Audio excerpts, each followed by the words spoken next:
Hey everyone, my name is Sean Cecil from the Oculus Institute, and today I'm going to teach you why affirmations are nonsense.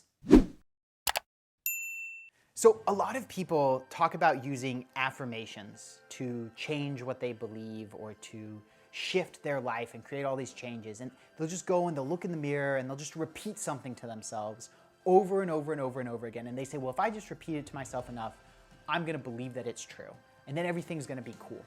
And while there are some people who can shift their beliefs in this way, the vast majority of people can't. And for this reason, there are a lot of people who look down on affirmations, right? And as a result, they even go into the idea of saying, hey, changing what you believe doesn't affect your life, which is totally false. Changing what you believe is the single most powerful thing that you can do to make any change in your life.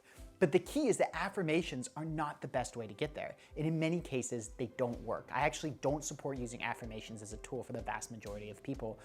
It's not something I recommend to any of my clients, despite the fact that there's some really famous names, Joe Dispenza, a whole bunch of others, who use this as a key technique. There's a fundamental problem with it. And that is you can't effectively lie to yourself. If you don't believe something is true in your heart of hearts, sitting there and looking at yourself in the mirror and repeating it over and over and over again is not going to make you believe that it's true at the deepest core. You may be able to delude your conscious brain, but what happens is that belief then moves into the subconscious. And then now you're saying that you believe one thing when deep down in your subconscious, which processes 10,000 times as much information, you actually believe another. And now you've created a new problem where you're in denial about what limiting beliefs you actually have. And now you can't even go fix them because you say, oh no, I don't believe that, I think everything's cool. When it's obviously not. And then when the pressure comes down, when it's time to make a decision, when it's time to take an action, you find yourself procrastinating for no reason. You find yourself getting lost for no reason. And it's like, well, if you truly believe this thing that you say you believe, you would have taken this action by now. You would have done this, but you haven't. And the reason is because what was once there in your conscious has now moved to your subconscious. And you've lied to yourself and you've created a even more difficult tangle to solve. So how do you shift beliefs while still being honest with yourself and not creating this kerfuffle? Well, so the thing that you got to do here is you've got to look at what's really true, and you have to be willing to accept if you have a limiting belief that's actually true, you have to be willing to accept it as true. So you start off and you ask yourself, is this really true?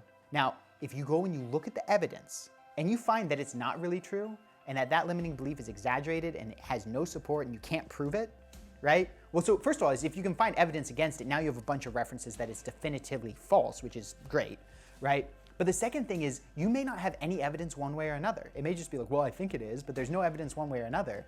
Well, that doesn't mean that it's definitively false, but it doesn't mean it's definitively true either, in which case you should discard that belief. Doesn't mean you should immediately pick up the opposite belief, but it's okay to say, I don't know, could go either way. Right? And to truly come to that point of equanimity, that point of balance, and not make decisions on it because you don't know one way or another.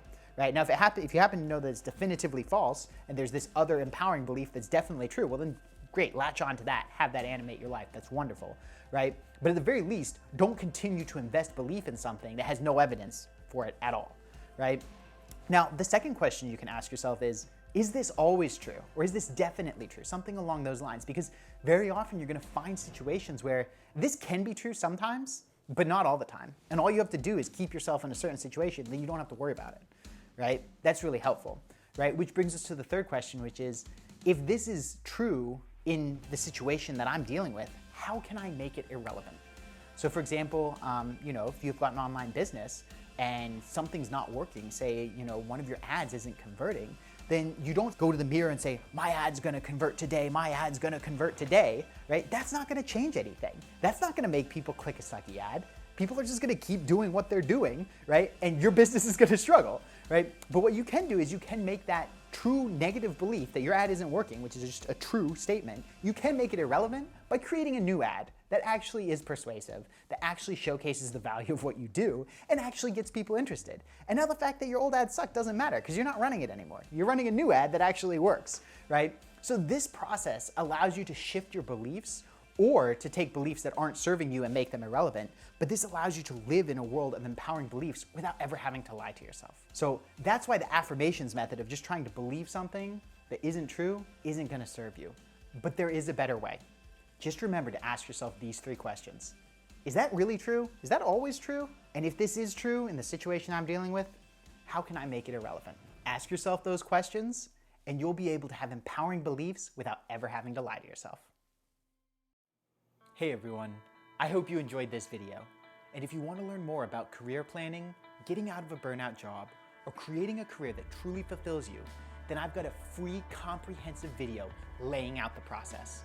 All you need to do is go to the link below, www.oculusinstitute.com/workshop, and sign up to get access to the free presentation. See you on the other side.